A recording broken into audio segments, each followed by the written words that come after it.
Eu quero contar a história. Eu vim orando, Senhor.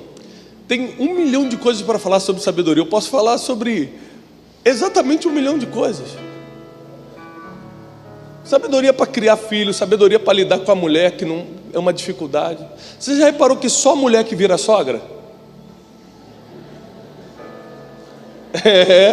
Aí é o mistério profundo da sabedoria. Mulher é bicho difícil de se lidar, rapaz. Sabedoria para lidar com dinheiro, sabedoria para honrar os líderes, sabedoria para viver num mundo tão difícil, de valores tão mudados. Nós precisamos de sabedoria para tantas coisas, sabedoria para tomar decisão. Imagina você ter sabedoria suficiente para nunca mais tomar uma decisão precipitada na vida.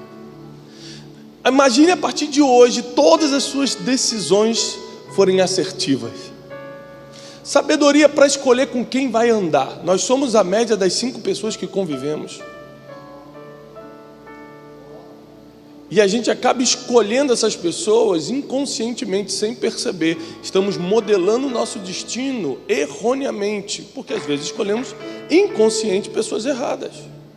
Mas com sabedoria eu sei com quem eu posso andar, com quem eu não posso andar. Com sabedoria eu sei o que eu falo, o que eu não falo. Estou nervoso. Hoje eu atendi um casal de pastores que estavam brigando. O casal, ele me ligou. Eu falei uma coisa para o marido. Eu falei, posso te pedir uma coisa? Ficar nervoso é normal. Nós somos seres humanos. Isso acontece. Vou te pedir uma coisa, uma instrução de sabedoria. Não fale enquanto estiver nervoso. É tão básico, né? Mas a gente fala. Vou falar. Eu vou falar. Não vou segurar, não. O crente quer soltar, né? Eu falei assim, não fala, deixa passar uns 3 dias. Depois vocês conversam. Porque palavras é igualzinho pedra jogada na vidraça. Você pode até pedir perdão, mas já quebrou. Então eu posso falar de 1 milhão de coisas sobre sabedoria. Eu vim, Senhor, o que eu vou falar para esse povo? E Deus me lembrou de uma das coisas mais importantes que um ser humano pode ter. E somente com a assertividade dessa coisa, você realmente tem frutos, sucesso, resultado, o que você quiser chamar aqui na terra. Mas para você fazer isso bem, isso que eu vou revelar hoje, você precisa de sabedoria. É impossível fazer sem sabedoria. E sem isso você não vai muito longe. Os discípulos conviveram 3 anos e meio com Jesus. 3 anos e meio eles acordavam com Jesus, comiam com Jesus, dormiam com Jesus, andavam sobre as águas. Pedro deu aqueles passinhos, eles viram os milagres, eles viram Lázaro saindo da tumba, eles viram coisas tremendas. E eles nunca chegaram para Jesus e falaram assim, Jesus, ensina a gente a fazer um milagre. Como é que é esse negócio de andar? Me ensina esse negócio de chamar os outros da tumba e eles saírem. Eu quero voar, me ensina a voar, me ensina alguma coisa sobrenatural. A única coisa que esses homens que andaram com Jesus pediram para Jesus ensinar foi assim, Jesus, ensina-nos como orar. Porque andando com Jesus eles descobriram um segredo, pastor. Eles descobriram o seguinte, se eu sei como orar, eu sei tudo. Se eu sei como orar, eu tenho tudo. Eles começaram a perceber o seguinte, se eu pedir só poder de Deus, imagina você estar diante do homem mais poderoso do mundo. Você tem um pedido, você vai pedir o quê?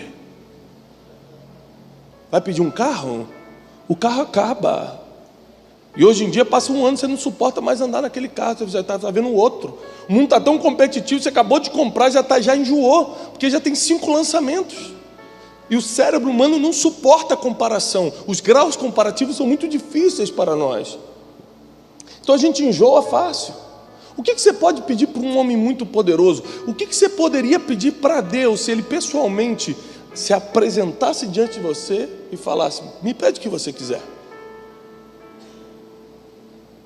Você sabe que Provérbios capítulo 4 é uma sessão histórica de mentoring, de mentoria entre o rei Davi e o seu filho Salomão. A Bíblia diz em Provérbios 4, palavras de Salomão, quando eu era pequeno, tenro aos olhos do meu pai, pequenininho diante da minha mãe, ele pegava minhas mãos, passeava comigo e dizia: meu filho, não se esqueça das palavras da minha boca, não se afaste dos meus mandamentos. Salomão, busca a sabedoria, mais do que todas as outras coisas. Vende tudo o que você tem e compra a sabedoria. Salomão, Provérbios 4, versículo 7. A sabedoria é a coisa principal. Honre-a e ela te honrará. Exalte-a e ela vai te exaltar. Davi, um homem experiente, general de exército, rei de Israel, o maior rei que já teve Israel. Você vai em Israel até hoje, no Monte Sião, de manhã, tarde e noite tem fila para visitar o túmulo de Davi. O homem morreu há 3.000 anos atrás, gente. Tem gente que morre hoje, amanhã não tem ninguém nem lembrando quem foi. Davi podendo ensinar qualquer coisa. Salomão, o negócio é o seguinte, é matar os inimigos. Quando você mata o inimigo, você fica forte. Salomão, o negócio é ter 700 mulheres. Salomão, o negócio é isso. A única coisa que Davi deixou de conselho para o seu sucessor foi assim: Salomão, a sabedoria. E quem falou isso foi um adorador que montou um esquema de um tabernáculo 24 horas de adoração. E ele não falou que a adoração era a coisa principal, não. Ele falou: Salomão, de tudo que eu posso deixar para você, eu vou te deixar um conselho: a sabedoria é a coisa principal.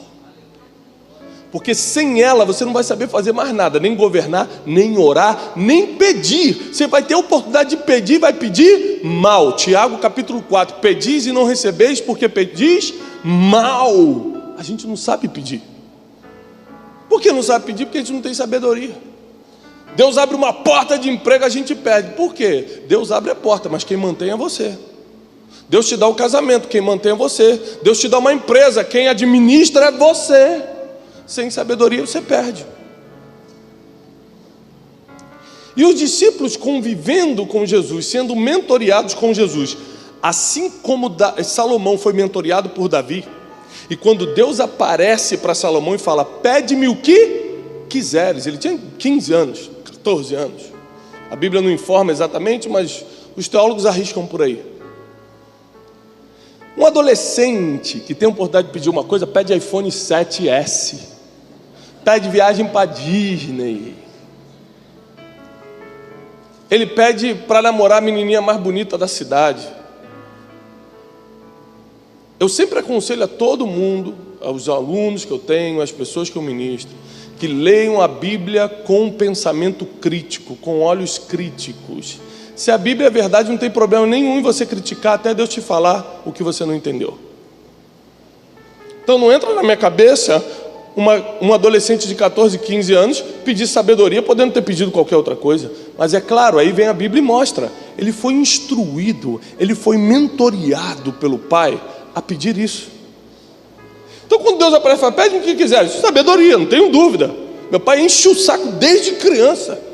Vai passeando comigo, não levava no balanço no parque não, me levava para falar de sabedoria. Aí Deus pergunta: o que você quer? Eu quero sabedoria. A mesma coisa aconteceu com os discípulos. Eles começaram a ser mentoreados por Jesus e perceberam o seguinte: não adianta a gente pedir nada. A gente tem que pedir algo que Ele queira dar. O tema dessa noite é oração inteligente.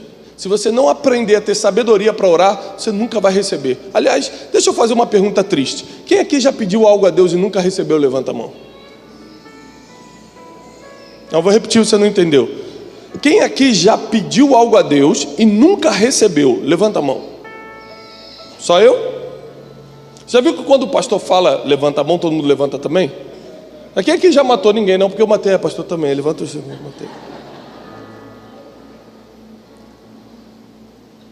Ou seja, eu já pedi muitas coisas a Deus e nunca recebi. Eu já orei muito e não fui atendido.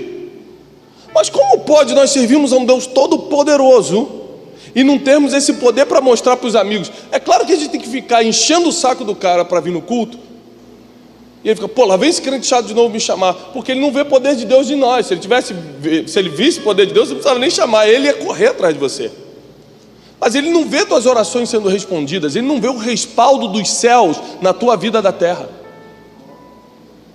Então chegou a hora da gente começar a ser crente com resultado. Chegou a hora de a gente ser crente que leva fruto para mostrar. Chegou a hora de nós termos um sucesso, mas não é o sucesso que o mundo falou que é sucesso. Ter uma roupinha tal, ter o carrinho tal. O sucesso que a Bíblia diz que é. ser luz do mundo, sal da terra, ser a referência para a geração. A pessoa olhar e falar: eu quero ser igual a ele ali. Mas ele não tem um carro do ano. Não, mas olha só, ele estava todo destruído, está de pé. Deixa eu te falar uma coisa: as pessoas não se conectam com as tuas vitórias, não, elas se conectam com a tua dor. Se eu chegar aqui arrotando caviar e falar: olha minha Land Rover, meu não sei o que, ninguém fala: gente, pastor estranho, pastor orgulhoso. Agora se eu falar: gente, quando eu estava lá no Piauí sofrendo, ninguém: meu Deus, como de Deus. As pessoas se conectam com a dor das pessoas, com a superação. E quando Deus te levantar dessa dor que você está passando, desse problema que você está passando, o nome dele vai ficar mais famoso em Americana. Porque todo mundo sabe que você vem à igreja, todo mundo sabe que você serve a Deus. Então como é que a gente vai começar a resolver nossas situações? Quando essa situação que parece interminável na tua vida vai se resolver? Quando você aprender a orar. E a oração inteligente tem 2 pontos principais. Eu vou lhe ensinar hoje à noite. Quem quer aprender? Para você entender isso, você vai ter que entender a vida de uma mulher. Uma mulher que de uma forma ou de outra você vai se identificar com ela. O nome dela era Ana. O nome do seu marido, Eucana. E a história deles é muito famosa. Ana queria ter um filho.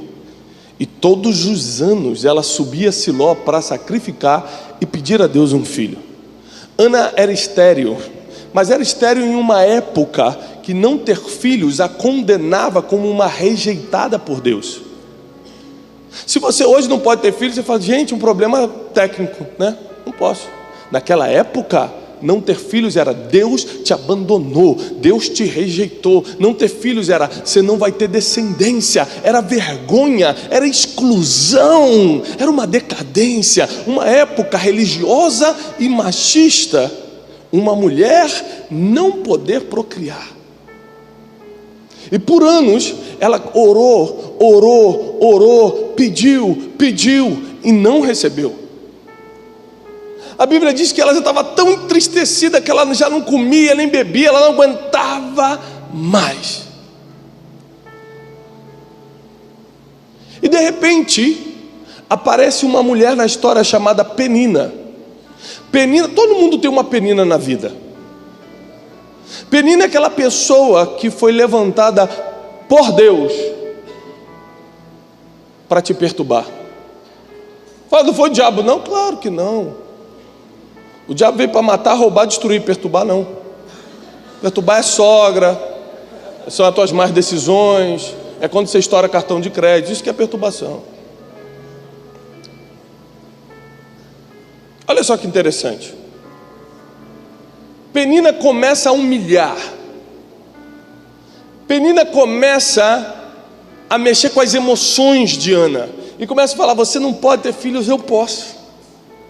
Começa a zombar de Ana. Deus está comigo, mas não está contigo. Deus faz na minha vida, mas não faz na sua. Eucana vai me amar mais, porque eu posso dar filhos para ele, você não pode. O que Penina não tinha ideia é que Deus não suporta ver um filho seu sendo humilhado. Deus não suporta ver alguém numa posição de inferioridade.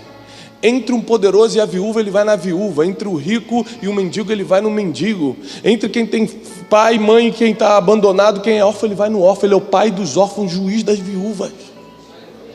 Ele vai sempre no mais fraco. Porque Deus se levantou para salvar o pobre, para salvar o fraco. Ele falou: quem já está bem, está bem. Eu não vim para esses. Eu vim para quem está perdido, para quem está ruim. E quando Penina começa a perseguir Ana, sem saber, ela começa a acelerar o processo de Ana. Os teus inimigos foram levantados por Deus para acelerar o teu processo. Porque por coincidência ou não, logo no ano que Penina começa a caçoar de Ana, Deus se levanta do trono e fala: ano que vem você vai ter um filho. Não vai ficar humilhando minha filha não. Ninguém toca nos meus filhos. Os inimigos que você perde o sono por causa disso, estão só acelerando o processo de Deus na tua vida. Se você não tiver inimigo, você não sai do lugar de onde você está. Você fica: tá bom aqui, tá tudo bem. Se Davi não tivesse inimigo, ele ia ficar como general do exército de Israel para sempre. Olha, eu sou pastorzinho de ovelhas, virei general, tá bom pra caramba, já sou orgulho do papai e da mamãe, tá tudo certo. Deus, não, meu filho, vou ter que botar uma perseguição na tua vida, senão você nunca vira rei. Se eu não botar inimigo na tua vida, você se conforma com o que tem hoje. E Penina começou a acelerar o processo de Ana. Agora, Ana fez uma oração inteligente. Ana tinha sabedoria. Penina só acelerou o processo. Mas um dos segredos da oração inteligente, para quem vai anotar, note: a tua necessidade tem que estar atrelada aos sonhos de Deus. A única chance que você tem de receber em oração é quando a tua necessidade, o que você está pedindo, o que você quer, o que você precisa tanto, está atrelada a algo que Deus já quer fazer na terra. Como assim, pastor? Não entendi, eu te explico. Senhor, me dá um filho. Senhor, preciso de um filho. Samuel, manda um filho. Senhor, manda um filho. E Deus está lá na terra, lá no céu, olhando. Ai, meu Deus, eu preciso de um profeta. Eu preciso de um profeta. A Bíblia diz primeiro, abre rapidinho, 1 Samuel, capítulo 3, abre rapidinho. 1 Samuel, capítulo 3. Diz assim: o menino Samuel servia ao Senhor diante de Eli. Naqueles dias, a palavra do Senhor era muito rara e as visões não eram frequentes. Certo dia, Eli, cujos olhos já estavam enfraquecendo, ao ponto que já não conseguia ver, estava deitado no seu aposento, e a lâmpada de Deus estava se apagando no templo. Samuel também estava no templo do Senhor, onde estava a arca de Deus, até que o Senhor chamou Samuel. Vou lhe explicar isso aqui que é muito profundo. Israel estava vivendo a maior crise espiritual da história. Presta atenção, tudo que uma nação vive de crise financeira, de crise familiar, crise de valores, crise do que for, primeiro começou com uma crise espiritual. Quando o espiritual é desestabilizado, o natural abre brecha para acontecer o que for. Foi quando Israel entrou em crise, quando os olhos do profeta, do sacerdote começaram a escurecer, quando a lâmpada de Deus, a lâmpada de Israel estava se apagando, Deus se levantou do trono e falou: meu Deus! Deus falou, meu Deus, né? Eu não posso deixar a lâmpada de Israel, a esperança de Israel se apagar. Eu não posso deixar os olhos do profeta escurecerem. As visões não podem continuar sendo raras. Não pode continuar sendo algo tão profundo essa crise. Eu preciso levantar alguém. Eu preciso fazer alguma coisa. Mas sempre que tiver um Eli ficando cego, tem um Samuel escutando a voz. Sempre que tiver um Saul enlouquecendo, tem um Davi sendo tirado de trás das malhadas. Deus está sempre preparando alguém para entrar no lugar de quem está se perdendo. Meu Deus. E aí Deus começa a ficar desesperado, porque Ele precisa tirar Israel, a nação que Ele plantou na terra. Ele precisa tirar Israel dessa crise espiritual. E ele começa a ficar preocupado. E ele começa a passar os olhos sobre a terra para encontrar alguém. E ele encontra de centenas de milhares de estéreis que existiam em Israel, uma mulher ajoelhada falando o seguinte: Senhor, se tu me deres um filho, eu te devolvo. Aí Deus, o quê? Peraí, cala a voz de todas as outras, deixa eu escutar só o que essa falou. Ela falou que me devolve? Eu preciso de um profeta. Ana queria um filho, Deus queria um profeta. A necessidade dela estava casando com o sonho de Deus. Falou: se você vai me devolver, então eu quero.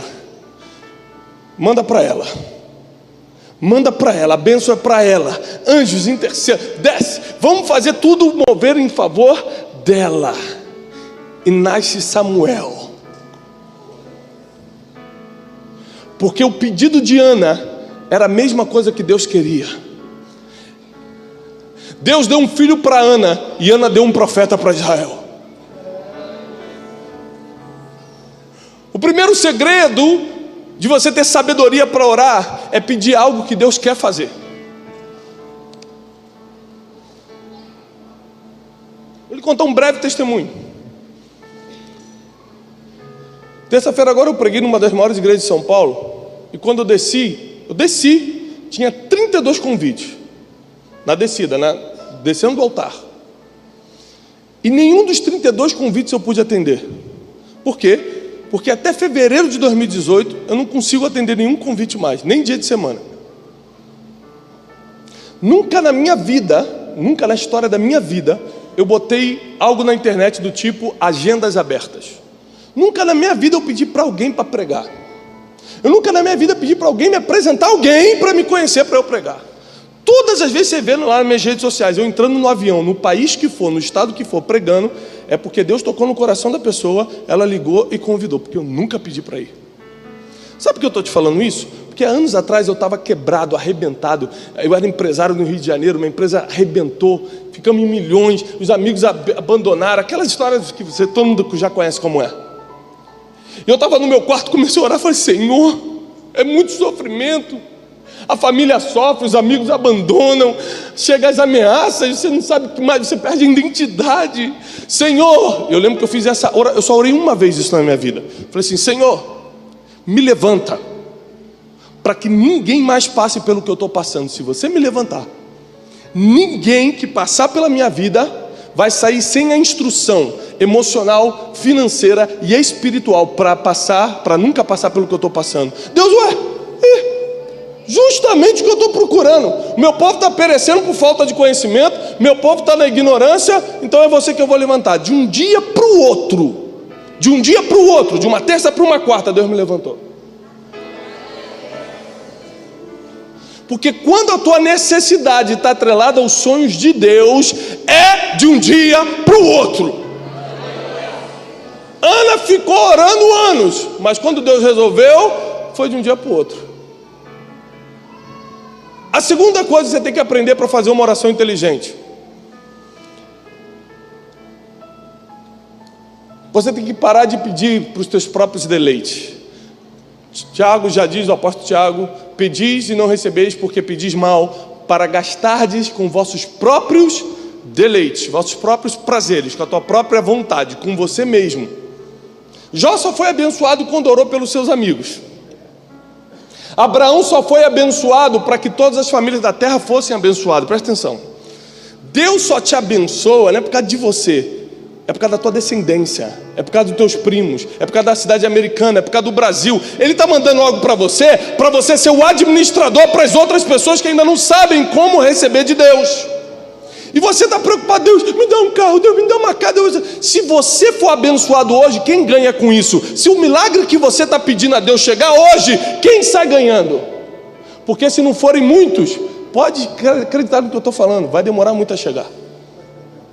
Agora, se o milagre que você está pedindo a Deus, o que você tem pedido no teu quarto, o que você tem insistido com Deus, se você receber, a americana toda abençoada, tua família toda abençoada, a nação é abençoada, prepara porque é rápido, está chegando, vai vir na tua mão, Deus vai te levantar. E eu lembro que a segunda oração que eu fiz foi essa. Foi assim, eu não quero para mim não, eu quero que as pessoas nunca mais passem por isso. Eu nunca pedi para escrever livro. No entanto, os meus 3 livros são best-sellers, são campeões de venda. Nunca pedi.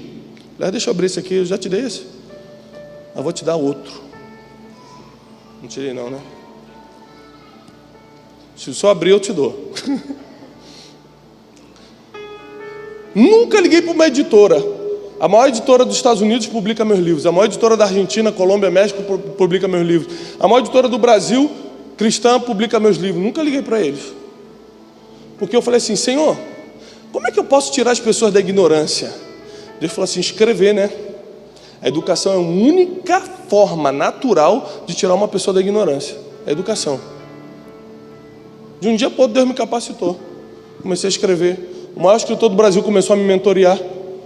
Não sou filho de ninguém famoso não, irmão. Estava no evento como qualquer um. Cheguei perto dele e falou, é você que eu vou mentorear. Eu falei, glória a Deus, então vamos embora.